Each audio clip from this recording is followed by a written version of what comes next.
Hello and welcome to this quick video where I will be taking you through on how to use the Testimonio screen recorder.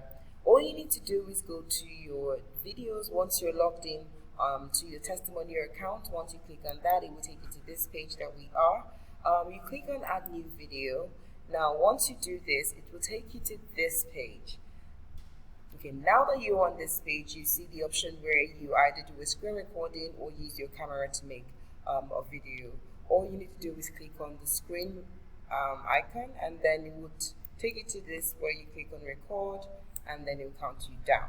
Once it does count you down, it show you this on your screen. All you need to do is click on what will be right in front of your screen and then share, because that will be your screen, right? So let's say you want to open another page on your browser or what's not, you just click on it. But whilst you're doing all this, do note that it is actually recording your screen.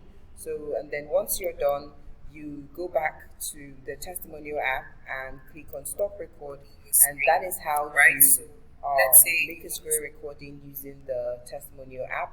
If you're fine with the recording that you do, all you need to do is click on yes like I did, and it will then take a few seconds to load because it's a video, right? And once it's done loading, it will then take you to the next page you'll be seeing. Just take a few seconds, yeah. So it's loading, and then yes, you are here where you get to put in your logo, your title samples, and do whatever you want to do to your video. And this is how you can use the screen recorder on the Testimonio app. If you like this video, click on the like icon, and if you'd like to see more videos on how to better navigate the Testimonio app, click on the subscribe button.